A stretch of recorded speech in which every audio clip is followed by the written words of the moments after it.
Bonjour et content de vous retrouver pour un nouveau rendez-vous de Elomé. Aujourd'hui, nous sommes à la légendaire Place des Palmis et nous nous retrouvons pour parler de la Toile des Palmis, festival de cinéma en plein air.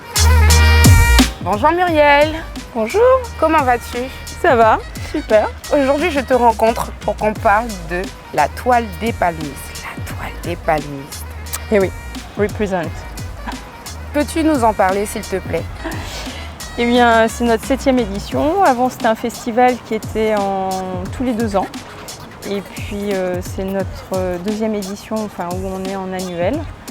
Et effectivement, c'est la 7e édition. Ça existe depuis plus de 10 ans. Quelle est la valeur ajoutée justement de ce festival en Guyane?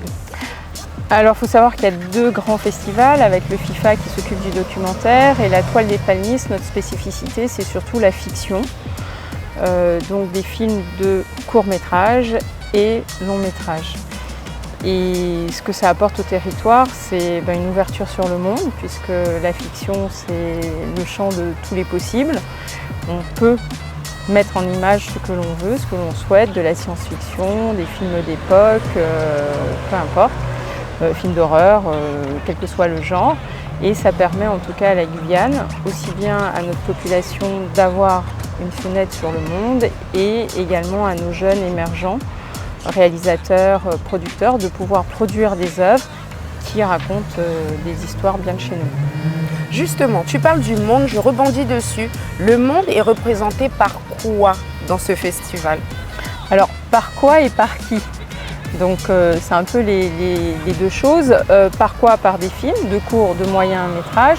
Et quel que soit le genre, c'est-à-dire qu'on n'a pas de limitation, donc on a de l'animation, donc dessins animés pour enfants, pour adultes, on a des films de fiction de genre, donc qui peut faire peur entre guillemets, plutôt en deuxième partie de soirée.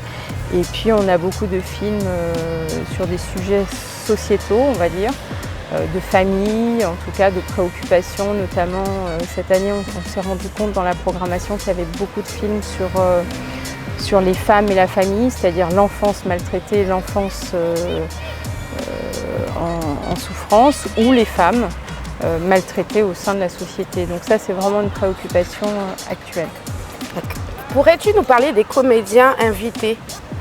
Alors cette année, on a la chance d'avoir Anne Suarez, qui est la présidente du jury Canal+, mais qui également nous fait l'honneur d'animer une masterclass, notamment sur l'acting, donc sur les acteurs, à destination des futurs acteurs, des comédiens, mais également à destination des réalisateurs, c'est-à-dire quels sont les moyens, les outils, les codes pour s'adresser à un acteur et pour l'amener, entre guillemets, à incarner un rôle à l'écran. Et voilà, il ne suffit pas de dire fais ci, fais ça, parce que d'abord c'est un métier que d'être acteur, c'est de lui demander de manière douce, entre guillemets, et que l'acteur soit force de proposition et non pas qu'on soit en conflit.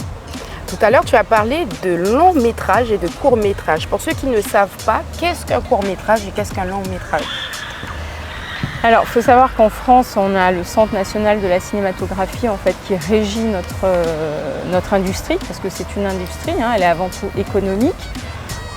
Avant d'être culturelle, elle conjugue les 2. Et donc on a défini un court-métrage qui est jusqu'à 30 minutes, 29 minutes, donc c'est un court-métrage. À partir de 29 jusqu'à 59, c'est un moyen-métrage. Et à la 60e minute, ça devient un long-métrage. D'accord. Quel public est attendu justement dans ce festival à l'issue de cet événement? Alors, faut savoir, c'est extrêmement important parce qu'on a une chance assez folle en Guyane, c'est que ce festival est gratuit. Donc ça, faut vraiment le préciser. Et il est gratuit et à destination de tous.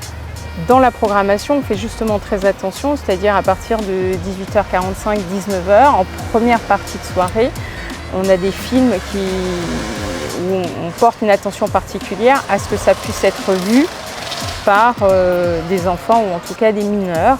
Et puis en deuxième partie de soirée, vers 21h30, là on a des films qui se durcissent, interdits aux moins de 12 ans, au moins de 16, moins de 12, voilà. crescendo, de manière à ce que ça puisse être un moment festif et ça s'adresse au plus grand nombre, c'est-à-dire, j'ai envie de dire, de 4 ans à 99 ans, enfin peu importe. Vous venez sur la place des Palmistes, donc on a 2 sites en plein air, donc c'est ouvert à tous, et à l'Eldorado, c'est ouvert à tous, gratuit et ouvert. Pourquoi avoir choisi l'emblématique place des Palmistes? Alors, le festival est porté par une association qui s'appelle l'AGCAM, Guyane Cinéma Audiovisuel et Multimédia, qu'on a créée il y a plus de 11 ans. Et il fallait qu'on puisse communiquer avec le public pour qu'il puisse savoir ce que l'on fait, parce que tout au long de l'année, on fait une multitude d'actions. Notamment, on porte éclat, école, collège, lycée au cinéma.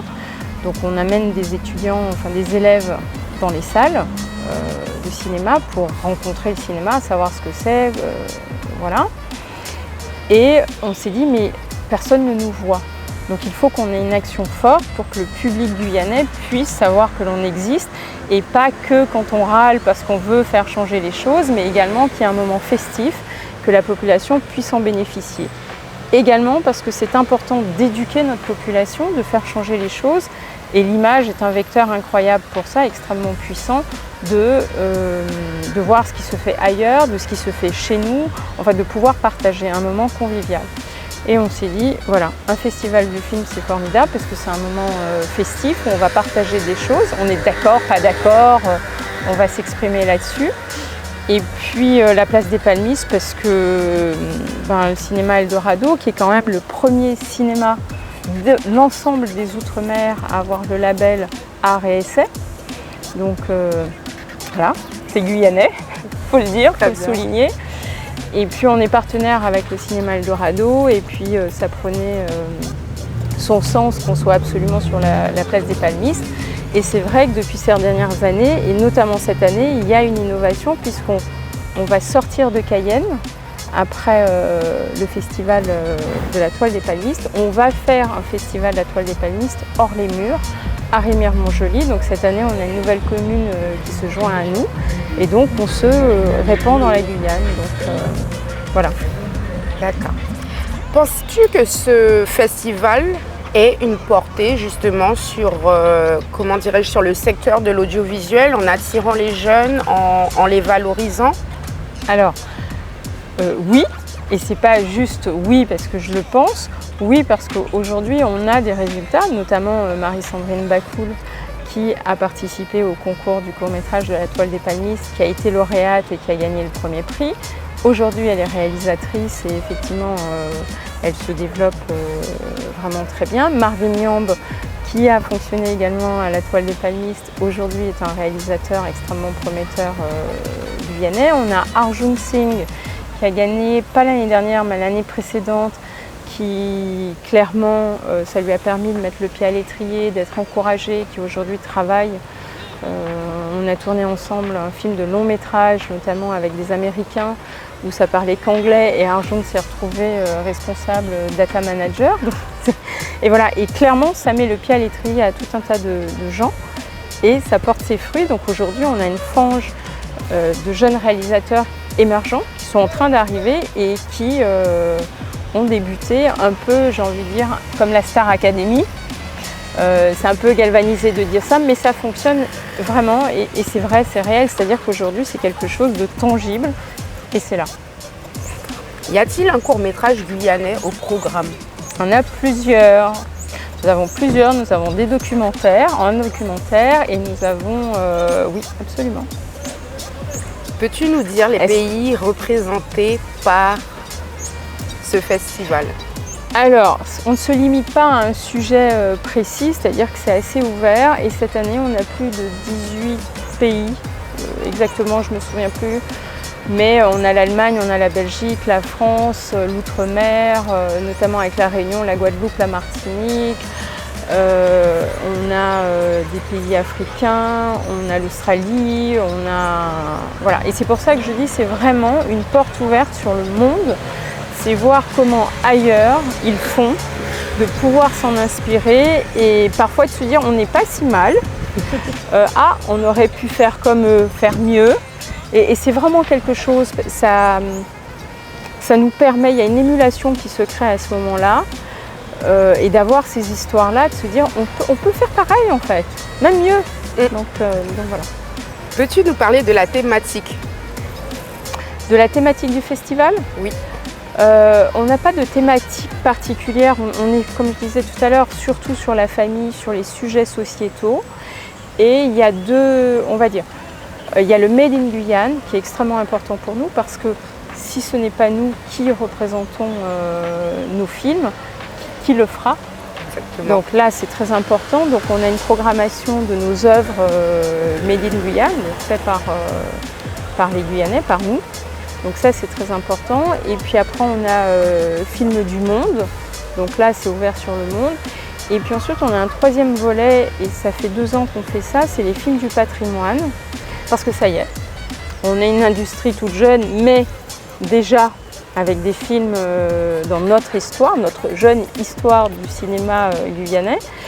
Et l'année dernière on avait projeté Jean Galmou l'aventurier, et cette année on projette Orpailleur de Marc Barra, parce qu'effectivement ça permet, et le blues du Maskilili, qui étaient des films d'ailleurs avec Édouard Montout, qui remonte il y a quelques années, ça permet, pour ceux qui ne l'ont pas vu, les plus jeunes, d'avoir déjà, parce qu'on est toujours très fort pour dire « Ah, c'est le premier film guyanais », et c'est pas vrai parce qu'il y a eu des prédécesseurs, et l'idée c'est de pouvoir continuer le travail qui a déjà été fait, et non pas un éternel recommencement toujours de se dire « Ah bah il faudrait », non. On veut pérenniser, on veut poursuivre, et les jeunes générations doivent aujourd'hui se servir de notre travail pour que ça soit un tremplin. Exactement. Tu m'as donné très envie de venir participer à ce festival. Peux-tu nous rappeler les dates? Alors, c'est à partir du 2 novembre jusqu'au 4, et cette année on a également, parce que d'habitude on s'arrête le samedi soir, et cette année on s'arrête le dimanche soir avec une série documentaire. Donc là c'est vraiment en exclusivité.